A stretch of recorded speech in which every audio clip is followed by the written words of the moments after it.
Welcome back to the deep dive. We're continuing our structured journey through the Manual of Patent Examining Procedure, the MPEP, basically the rule book for U.S. patent practice. That's right. It's quite the essential guide if you're navigating the patent world. Absolutely.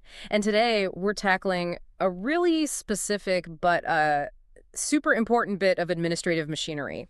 MPEP Chapter 1400, Correction of Patents. And even more specifically, Section 1480. Exactly. MPP Section 1480. Certificates of Correction Office Mistake.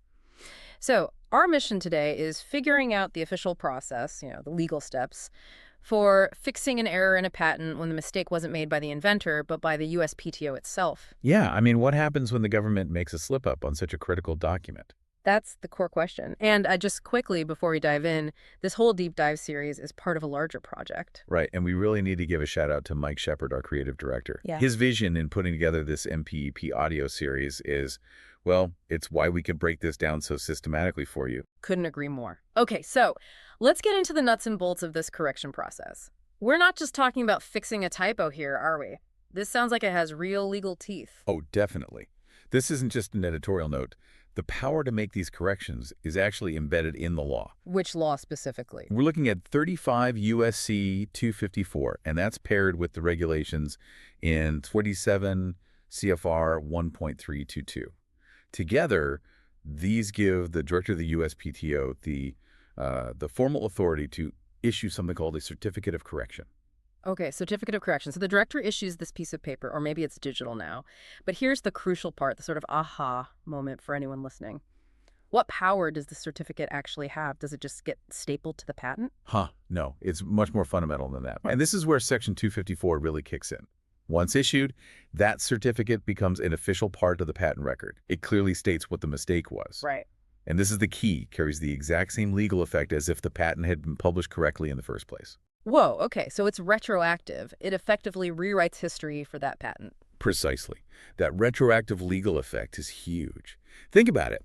If the USPTO made a mistake, maybe a printing error, that accidentally narrowed a claim. Yeah, like changing a number or omitting a word. Exactly. Someone might have technically infringed that narrower, incorrect version before the certificate was issued. But once the correction is made, it's as if the patent always had the correct, broader scope. So those prior actions could suddenly become infringing, even though the public document looked different at the time. Yes. From a legal standpoint, the moment the certificate issues, the flawed version essentially vanishes. The correction applies back to the original grant date. This is incredibly important for the patent owner. I can see why. It protects the inventor's intended scope. It absolutely does. Yeah. It maintains the integrity of their intellectual property right over its entire lifespan, preventing challenges based purely on an office mistake. It ensures the patentee isn't penalized for something the USPTO did. Makes sense. And you mentioned the certificate of correction. But is that the only way the office fixes its own mistakes? Good question. No, it's the most common way, but there's an alternative. Sometimes, especially if the error is, let's say, quite significant or maybe affects multiple parts of the patent. Like a major printing blunder. Something like that. In those cases, the office might actually issue an entirely new, corrected patent document instead of just the certificate. And who pays for that if it's the office's fault? Then it's on the office's dime. Whether it's the certificate or a fully reprinted patent, if the error is solely attributable to the USPTO, there's no charge to the patentee. Okay, that's good to know. So the office has this power to fix things. But how do these errors even come to light? Does the office just catch them all internally? Not always. The process for initiating a correction can start in a few different ways. It helps them, catch mistakes from various angles. Okay, what are they? Well, first, and probably most commonly, the patentee or their assignee spots the error and requests the correction. Mm-hmm. Makes sense. They know their patent best. Sure. Second, the office might find it themselves, Mm-hmm. maybe during an internal quality check or some other review process. Right. And the third way, this one gets a bit more interesting legally, is when information about a potential error comes from a third party.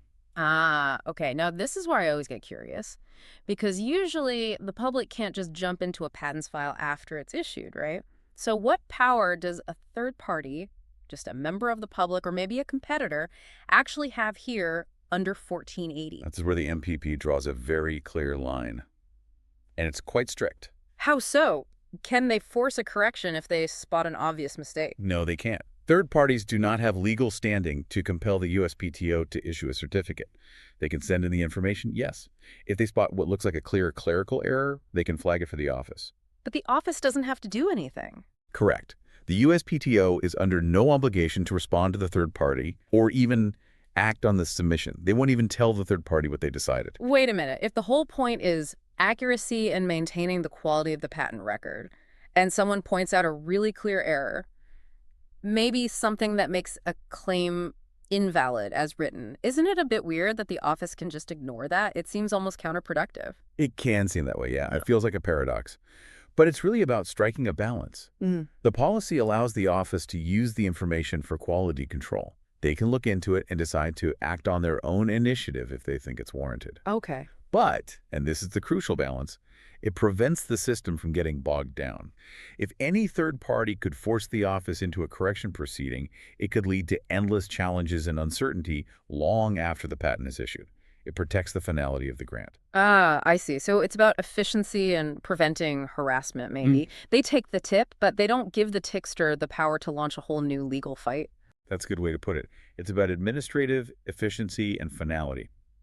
And there's another key point. The third party's submission doesn't even become part of the official public record. Really? It's not added to the file wrapper? Nope, it's kept separate.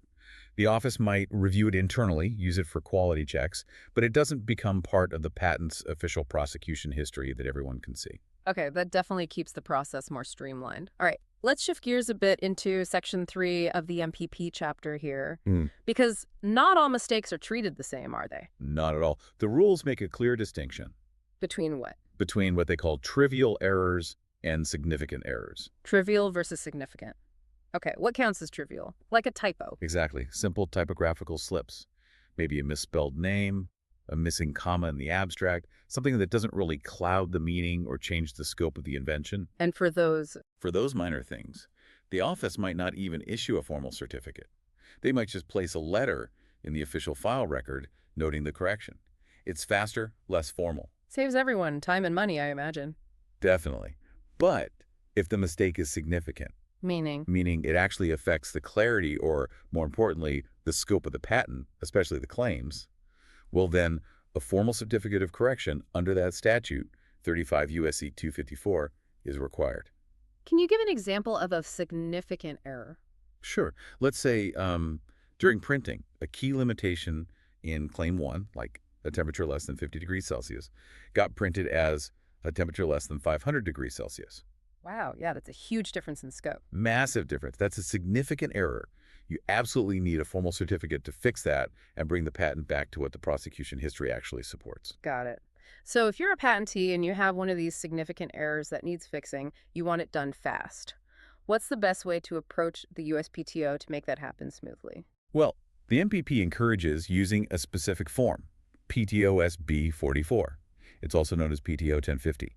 But honestly, the form itself isn't the magic bullet. What is then? Precision, absolute precision in identifying the error. Your request must pinpoint the exact location. Like page number, paragraph?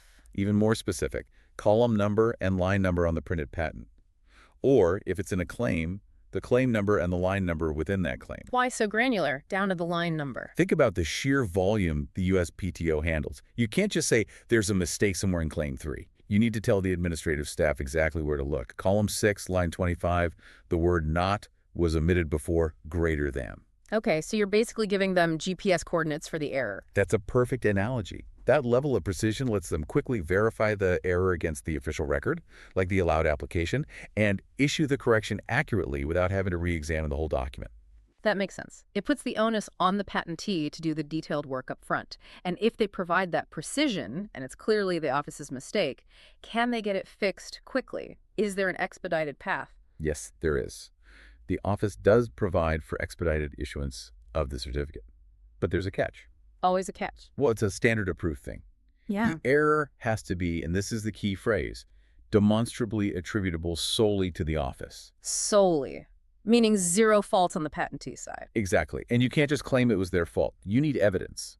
Hard evidence. Like what kind of evidence works? Solid documentation. Things already in the file wrapper or things that should be. like official correspondence from the examiner confirming a change that was agreed upon but didn't make it into the printed patent. Okay. Or, probably the strongest evidence, is showing proof, like postal receipts or electronic submission confirmations, that you properly filed an amendment, but the office just didn't enter it correctly or it got messed up during printing. So basically you need the receipts, Ah, proof that you did your part correctly. that's it. That kind of documentation is what supports getting the correction process quickly. If you provide that slam dunk proof, they'll try to expedite it. It really underscores how vital it is to keep meticulous records of every single interaction and submission. Even now, when so much is digital, you might need that proof years down the line. You absolutely might. That documentation is the proof that the prosecution history supports your requested change. Now, one more procedural point here. What if you submit a request listing, say 3 errors you think the office made, but they only agree that 2 of them were solely their fault? Do they just deny the whole thing? No, thankfully. They won't reject the entire request. They'll notify the patentee that they can only approve a partial correction, fixing the 2 errors they agree on. And the third error? The patentee then has the option to request reconsideration for the part that was denied, maybe provide more evidence or argument. Okay, so there's a path forward even in partial disagreements. This whole framework in 1480, it really seems designed to, well, first, give patentees a fair way to fix mistakes that weren't their fault, right? And second, to help the USPTO keep the official patent record accurate and reliable, doing it as efficiently as possible. That's the core goal, maintaining the integrity of that published record. So, wrapping this up, what does all this mean for you, the listener, the learner, trying to understand patent practice? It means there's a very specific, legally grounded process in place, even after a patent is granted, to fix official government mistakes. Yeah, and critically, it works retroactively. It makes sure the intellectual property you end up with matches what was intended during prosecution, protecting you from administrative slip-ups. It's a crucial safety net. It really is. And, we talked quite a bit about the evidence needed, examiner letters, submission receipts, proof of what was sent and when. It kind of brings up a broader point to think about. Well, in today's world, everything's becoming more and more digital, right? Records are in databases, communication is often electronic. How vital is it, really, to maintain that almost old-school paper trail, or at least easily accessible, independent digital proof of communication? Especially when you might need to correct an official record years, maybe even decades later. How do we ensure that proof exists and is admissible when systems change or data gets archived? That's a really interesting question. The persistence and accessibility of proof in a digital age, definitely something to mull over. Food for thought. Indeed. Okay, and before we sign off, we have the standard but necessary disclaimer. Right. This summary of the MPEP was generated using AI tools, including ChatGPT and NotebookLM. It might contain errors or omissions. It's provided for general educational and informational purposes only. This is not legal advice, nor is it a substitute for formal instruction. For authoritative guidance, you should always consult the official MPEP itself, a qualified instructor, or a registered patent practitioner.